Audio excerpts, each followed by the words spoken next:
இந்த திருவருகை காலத்திலே வரும் எல்லா முதல் வாசகமும் மெசியா வரவிருக்கும் செய்தியை பற்றி கூறுகிறது. அந்த மெசியா வந்தால் எத்தகைய மாற்றம் ஏற்படும் சமுதாயத்திலே என்பதனை பற்றி கூறுகிறது. குறிப்பாக இன்றைய முதல் வாசகம் மெசியா வரும் பொழுது நீதி நிலைநாட்டப்படும், சமாதானம் நிலவும், மேலும் மெசியாவினுடைய வருகையால் சமுதாயத்திலும் சரி தனிப்பட்ட வாழ்க்கையிலும் சரி பல மாற்றங்கள் ஏற்படும், அதெல்லாம் பற்றி பேசுது. அன்புக்குரியவர்களே, மெசியா வந்தால் என்னென்ன மாற்றங்களை அவர் செய்வார் என்பது பற்றியும் எசாயா இறைவாக்கினர் நமக்கு தெளிவாக உரைக்கின்றார். கிறிஸ்துவில் பிரியமானவர்களே, ஆக இத்தகைய மாற்றம் எதன் காரணமாக நிகழும் என்பதனை பற்றி நாம் சிந்தித்து பார்க்கும் பொழுது இன்றைய நற்செய்தி வாசகத்தில் அதற்கான தெளிவு நமக்கு தெரிகிறது. அது என்னவென்றால், இயேசு கிறிஸ்து தூய ஆவியாரால் ஆட்கொள்ளப்பட்டு வழிநடத்தப்படுவார். அதனால்தான் இத்தகைய தாக்கத்தை, இத்தகைய மாற்றத்தை மெசியாவால் நம்முடைய சமுதாயத்திலும் சரி நம்முடைய தனிப்பட்ட வாழ்க்கையிலும் சரி ஏற்படுத்த முடியும். எப்படி அவர் ஆட்கொள்ளப்பட்டார் தூய ஆவியாரால் அப்படின்னு பார்க்கும் பொழுது அவருடைய பிறப்பே தூய ஆவியாரால் தான் நிகழ்ந்தது. அவர் 40 நாள் அந்த பாலைவனத்திற்கு வழிநடத்தப்பட்டதும் தூய ஆவியாரால். அதன் பிறகு அவர் திருமுழுக்கு பெற்றதும் அருட்பொழிவு பெற்றதும் தூய ஆவியாரால் தான். அதன் பிறகு அவர் ஒவ்வொரு நாளும் ஜெபித்ததும் தூய ஆவியாரால். ஆக அவருடைய ஒட்டுமொத்த வாழ்வே தூய ஆவியாரால் ஆட்கொள்ளப்பட்டது. புனித பவுலடிகளார் ரோமையருக்கு எழுதிய திருமுகத்திலே 1ஆம் அதிகாரம் 4வது வசனத்திலே சொல்லுகிறார், அவர் தூய ஆவியாரால் முற்றிலும் வழிநடத்தப்பட்ட இறைவாக்கினராக திகழ்ந்தார் என்று சொல்லுகிறார்.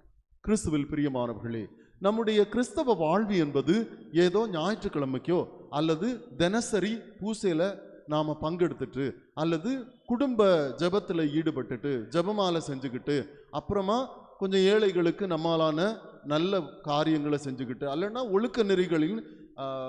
ஒழுக்க நெறிகளால் நாம் கடைபிடிக்க வேண்டிய ஒட்டுமொத்த தொகுப்பு அப்படின்னு நாம் தப்பாக நினச்சிடக்கூடாது. அல்லனா செவ்வாய்க்கிழமைக்கு அந்தோனியார் திருத்தலத்துக்கோ அல்லது வருஷத்தில் ஒருக்க வேளாங்கண்ணிக்கோ போயிட்டு திருத்தலங்களுக்கு போயிட்டு பார்த்துக்கிட்டு ஜெபிச்சுக்கிட்டு அல்லது பக்தி முயற்சிகளில் ஈடுபட்டுக்கிட்டு இது மட்டும் போதும் கிறிஸ்தவ வாழ்வு அப்படின்னு நினைச்சிட்டு இருந்தோம்னா அது தப்பு, முற்றிலும் தப்பு.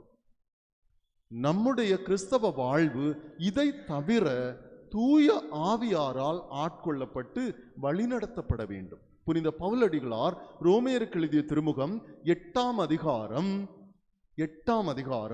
14வது வசனத்திலே சொல்லுகிறார், கிறிஸ்தவன் என்பவன் கிறிஸ்து அவள் என்பவள் தூய ஆவியாரால் ஆட்கொள்ளப்பட்டு வழிநடத்தப்பட வேண்டும். அப்பொழுதுதான் அவள் கிறிஸ்தவளாக அவன் கிறிஸ்த அவனாக மாறுகிறான். இப்படி தூய ஆவியாரால் வழிநடத்தப்படவில்லை என்றால் கிறிஸ்தவர்களாக ஒரு மனிதன் வாழவே முடியாது என்று ரோமையருக்கு எழுதிய திருமுகம் 8ஆம் அதிகாரம் 9வது வசனத்திலே கூறுகிறார். கிறிஸ்துவிலே பிரியமானவர்கள், ஒரு பையன் ஆலயத்தில் வேண்டுவதற்காக பைசைக்கிளில் வந்தான். சைக்கிளில் வந்துக்கிட்டு அந்த சைக்கிளை பார்க் பண்ணிட்டு அப்படியே சைக்கிளோட சேர்ந்து நின்னே வெளியில நின்னே ஜெபிச்சுக்கிட்டே இருந்தான். பிரீஸ்ட் வந்தார், பாரிஸ் பிரீஸ்ட் வந்தார், அதை பார்த்துக்கிட்டு என்னப்பா கோயிலுக்கு வெளியே நின்று ஜெபிச்சுக்கிட்டு இருக்கிற அப்படின்னு கேட்ட போது அவன் சொன்னான், சைக்கிளை இங்கே வெளியே விட்டுக்கிட்டு உள்ளே போனேன்னா சைக்கிளை திருடிடுவாங்க ஃபாதர், அதனால தான் நான் வெளியே நின்றுக்கிட்டே சைக்கிளுக்கு பக்கத்தில் நின்றுக்கிட்டு ஜெபிச்சுக்கிட்டே இருக்கிறேன் அப்படின்னா. உடனே பங்கு ஃபாதர் சொன்னார், நீ உள்ளே போய் ஜெபி, அதை தூய ஆவியார் பார்த்து கொள்வார் அப்படின்னு சொல்லிட்டு சொன்னார். உடனே இவனும் உள்ள ஜெபிச்சான், சத்தம் போட்டு ஜெபிச்சான், தந்தை மகன் பெயராலே ஆமேன். உடனே பாரிஸ் பிரீஸ்ட் சொன்னாரு, தூயாவியானவர் எங்க போனாரு அப்படின்னு. அவர் தான் என் சைக்கிளை பார்த்துக்கிட்டு இருக்கிறாரு வெளியே அப்படின்னு சொன்னான். கிறிஸ்துவில் பிரியமானவர்களே, இது போலத்தான் கிறிஸ்தவர்களாகிய நம்முடைய ஒவ்வொருவருடைய வாழ்விலும் பக்தி முயற்சிகள் எல்லாம் நல்ல சேஃபா தான் இருக்குது. ஆனா தூய ஆவியானவர் இல்லாத பக்தி வாழ்வு, தூய ஆவியானவரை தூய விலக்கிக்கிட்டு மற்ற எல்லாத்தோடையும் நாம இருக்கிறோம், சேமமா இருக்கிறோம், ஜெபிக்கிறோம், தந்தையிடம் எல்லாத்தையும் வேண்டுறோம். ஆனா தூய ஆவியானவர் இல்லை. தூய ஆவியானவரால் ஆட்கொள்ளப்பட்டவரின் வாழ்வுதான் மாற்றங்களை அடையும். பல்வேறு சக்திகளால் நிரப்பப்படுவோம், ஆசீர்வாதங்களையும் பெறுவோம். நம்முடைய வேண்டுதலை ஆவியானவரும் கேட்பார், அதற்கான அருள் வரங்களை நமக்கு தருவார், நமக்கு நீதியையும் சமாதானத்தையும் நிம்மதியையும் தருவார். நாம் வேண்டுகிற அந்த அருள் வரங்களால் நம்மை நிரப்புவார். ஞானத்தையும் அறிவையும் புத்தியையும் நமக்கு மட்டுமல்லாமல் நமக்குரிய சந்ததிகள் எல்லாவற்றுக்கும், சின்ன பிள்ளைங்களுக்கும் தருவார். குழந்தைகளுக்கும் தருவார், குழந்தை பாக்கியத்தையும் தருவார், மேலும் நமக்குரிய அருள் வரங்களையும் தருவார், ஆரோக்கியமான வாழ்க்கையும் தருவார் தூய ஆவியானவர். அந்த தூய ஆவியார் இல்லாம நாம எதையுமே செய்ய முடியாது கிறிஸ்தவர்களாக. ஆக நாம எல்லாரும் தூய ஆவியாரால் ஆட்கொள்ளப்படணும். அதற்காக தொடர்ந்து நாம ஜெபிக்கணும்.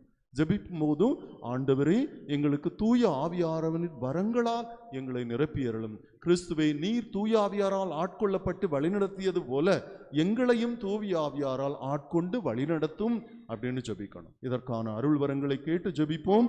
மெஸ்ஸியா நமது உள்ளங்களிலும் இல்லங்களிலும் அப்போதுதான் பிறப்பார். கிறிஸ்து நம்ம ஒவ்வொருவரையும் ஆசீர்வதிப்பாராக.